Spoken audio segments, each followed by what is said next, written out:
warahmatullahi wabarakatuh. Perkenalkan, nama saya Elviani dari kelas RMIK 2C. Di sini saya akan menjelaskan keterkaitan wireless network dengan jaringan mobile dan menggambarkan bentuk jaringan LAN yang menggunakan wireless network dalam suatu kantor. Yang pertama, pengertian wireless menurut para ahli.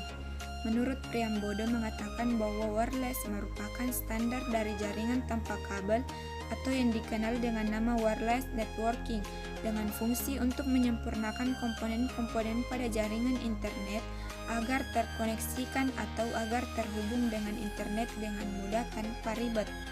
Yang kedua, menurut Ono W. Purbo mengatakan bahwa wireless merupakan standar yang sering dimanfaatkan untuk alat bantu komunikasi jaringan tanpa menggunakan sebuah kabel, yang mana mendasari dari spesifikasi IEEE. Biasanya, jaringan tanpa kabel tersebut digunakan ataupun di-sharing secara bersama-sama dalam sebuah ruangan ataupun komunitas tertentu. Yang ketiga, menurut Doni Kurniawan mengatakan bahwa pengertian wireless atau jaringan tanpa kabel merupakan sebuah teknologi lama dengan penerapan yang sudah ditemukan pada netbox Pentium 3. Dan selanjutnya penerapan dari teknologi ini sendiri harus dihubungkan ataupun diterapkan dengan netbox Pentium 4 serta generasi selanjutnya. Atau dengan kata lain, sebuah jaringan wireless merupakan jaringan dari teknologi terbaru yang harus ada dalam netbox selanjutnya. Tujuannya agar perkembangan teknologi ini bisa lebih berkembang dan juga semakin maju.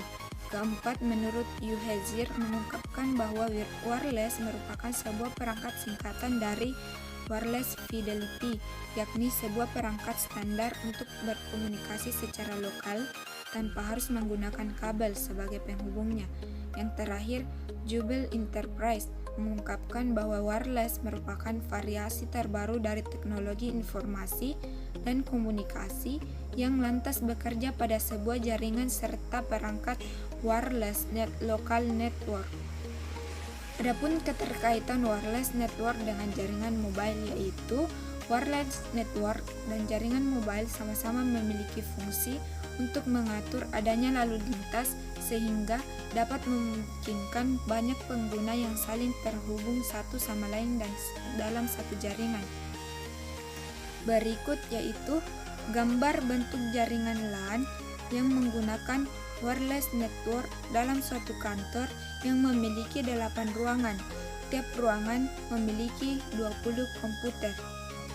Adapun alat yang digunakan yaitu modem, router, switch, access point, dan kabel UTP.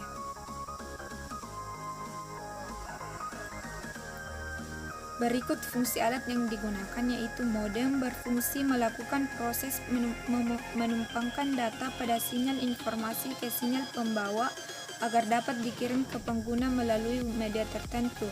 Router sebagai penghubung antar dua atau lebih jaringan untuk meneruskan data dari satu jaringan ke jaringan lainnya. Switch sebagai manajemen lalu lintas dalam suatu jaringan menghubungkan ke access point untuk membuat koneksi ke klien. Kabel UTP yaitu dapat digunakan untuk kabel yang menghubungkan jaringan lokal area network pada suatu sistem jaringan network atau jaringan di komputer. Access point memiliki fungsi utama sebagai pemancar sinyal internet. Access point memiliki beberapa fungsi lainnya seperti bisa dipakai untuk mengatur akses yang ada di suatu perangkat berdasarkan MAC address sebagai Dynamic Host Configuration Protocol server sehingga mampu memberikan IP address di setiap perangkat yang terhubung. Fungsi lainnya yakni menggantikan fungsi hub yang menghubungkan jaringan lokal nirkabel dengan jaringan kabel. Demikian yang bisa saya sampaikan. Assalamualaikum warahmatullahi wabarakatuh.